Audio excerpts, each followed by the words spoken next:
I used to think heartbreak came in one clean moment. A dramatic confession, a slamming door, a tearful goodbye. But the truth is, it's quieter than that. It starts in the silence between conversations. In the pause before she answers your question. In the way she starts laughing less, texting more, and never leaves her phone face up. It starts with things so small, you feel guilty for even noticing them. But eventually, they grow. And then they devour everything. Nina and I had been together for over 3 years. She was the kind of woman who made you feel like the sun rose just to shine on her face. Sharp, magnetic, always in control. People noticed her when she walked into a room, and I felt lucky to be the one beside her. We weren't perfect, but we were solid. At least, I thought we were. We had routines. Every Sunday morning was for pancakes. Every Friday night was movie night on the couch, wrapped in one blanket. She even left little notes in my bag when I traveled for work. Sweet, flirty, sometimes absurd. She knew me better than anyone. And I trusted her with everything. But then, like someone dimming the lights in a room you used to know, something began to change.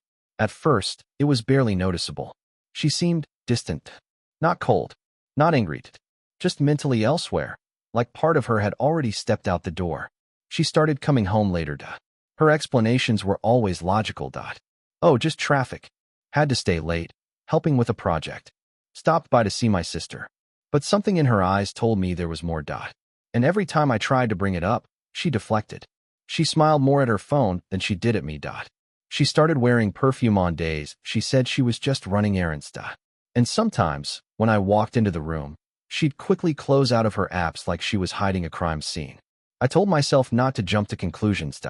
I didn't want to be that guy, the paranoid boyfriend. So I gave her space. Tried to believe her stories. Convinced myself I was imagining it. But the knot in my stomach kept growing. And then came the first real fracture. It was a Tuesday evening.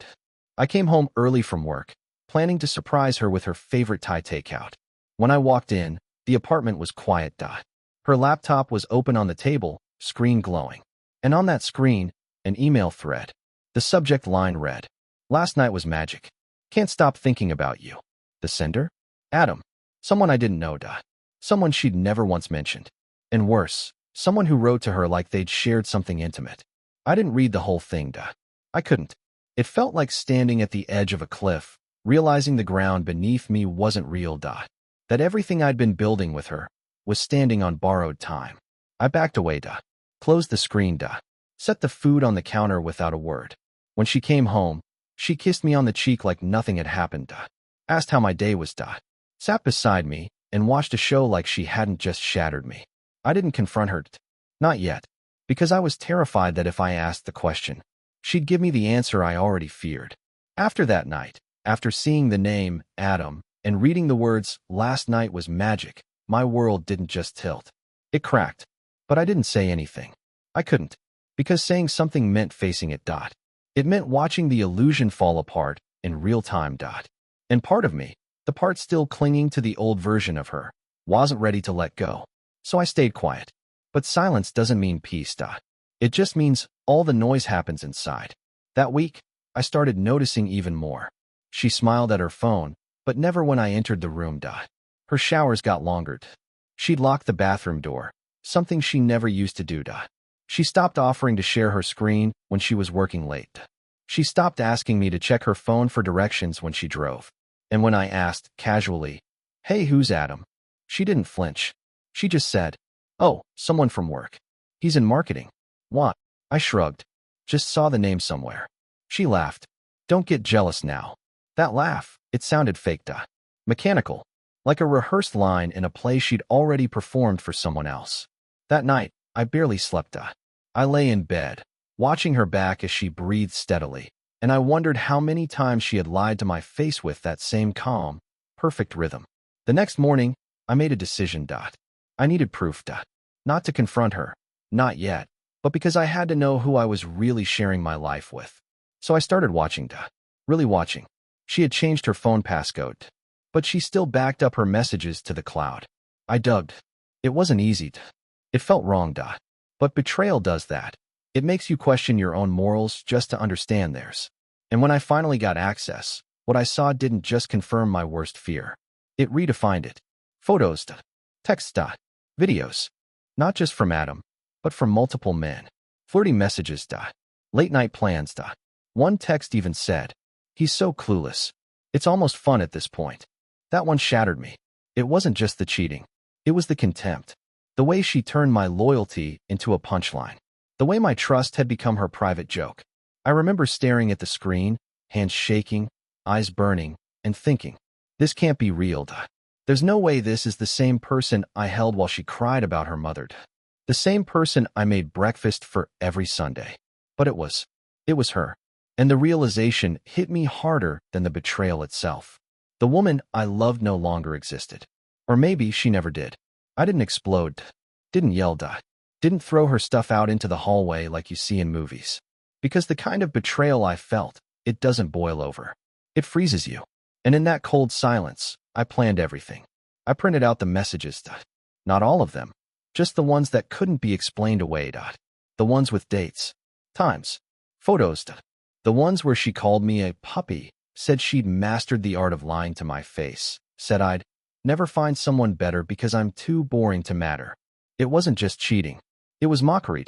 Mockery of every dinner I'd cooked, every time I held her hand when she was scared, every secret I'd whispered into her ear at night. I waited until Friday. She came home late, again. Hair still wet from a shower she didn't take here. Wearing lipstick I didn't kiss off. She walked in like everything was normal. Hey babe. That word burned out. Babe. Like she had the right to call me that. I was sitting on the couch. A manila folder in front of me. I didn't say anything at first. She looked at it. Then at me. What's that? I didn't answer. Just tapped the folder once, slowly. She hesitated, then sat down across from me. She opened it, and I watched the color drain from her face. She looked up at me. Eyes wide, mouth slightly open, searching for the right version of the lie she was about to tell. It's not what it looks like. Classic. I laughed. A hollow, tired laugh. Which part? The hotel receipts. The text where you told Adam you loved the way he grabbed your hair. Or the one where you said I was your backup plan in case no one else worked out. She tried again. I didn't mean any of it. You have to understand, No. You don't get to ask for understanding. She sat there, silent now, finally, as if the words had finally run out. And for the first time, she looked small. Not in size. In presence. Like a stage light had been turned off, and the illusion faded with the shadows. I want to hear you say it, I said. What? That you cheated, that you lied, that you used me. Her lips trembled. She looked down. I messed up. No, I interrupted. You didn't mess up. You made choices. Over and over again. There was no anger left in my voice. Only finality. Wait. The kind that breaks the air in a room. She started to cry. The kind of crying meant to win sympathy.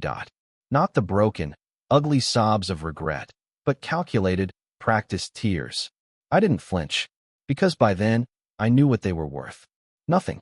Please, she said. We can fix this. I stood up. Grabbed my coat. You already fixed it. You showed me exactly who you are.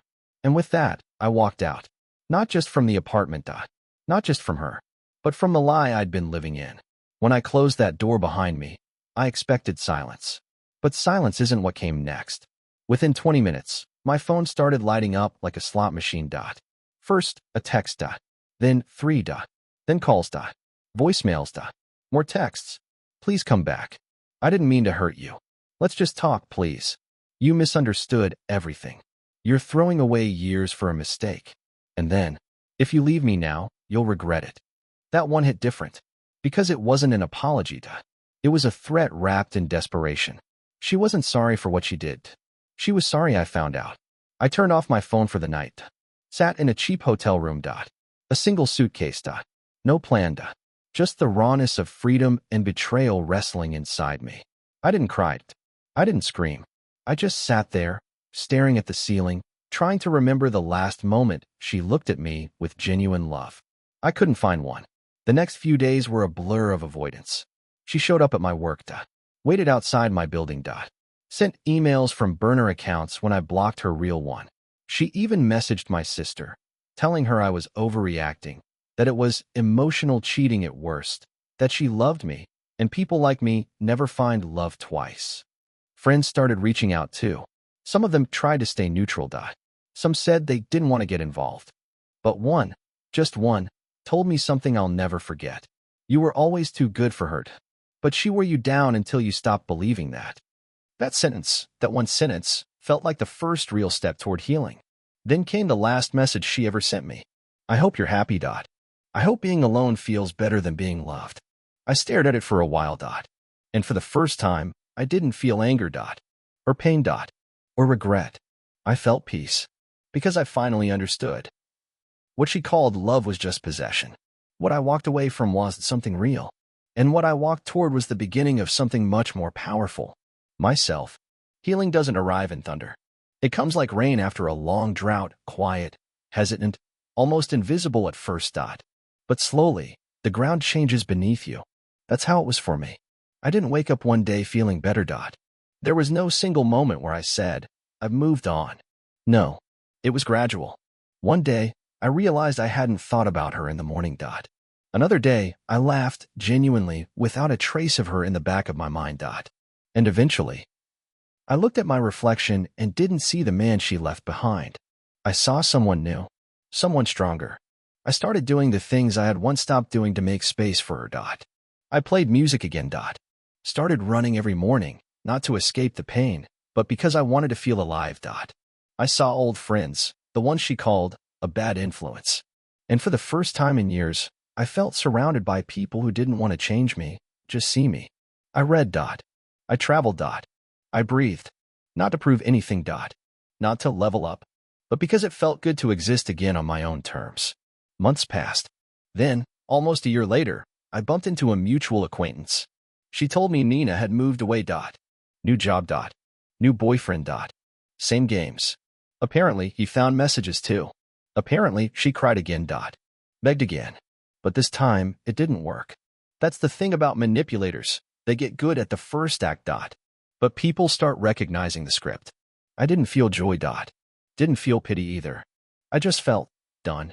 Done carrying her in my thoughts. Done playing out alternate endings in my head. Done hoping she'd someday feel what I felt. Because I no longer needed the closure. I already had it, not in her apology, but in my ability to let go of needing one. Now, when someone asks about my big heartbreak, I don't talk about what she did. I talk about what I learned. That being loyal to the wrong person doesn't make you weak. It makes you human. That trusting someone who lies isn't a failure, but staying with them after knowing the truth is. And that sometimes, the greatest revenge isn't revenge at all. It's healing in a way they never could. I didn't just move on. I didn't just recover. I rebuilt. I rose. I became untouchable. Because when you walk through fire and choose not to burn, when you carry your scars like armor instead of wounds, you don't owe anyone your pain anymore. You only owe yourself your peace. And that, I finally had.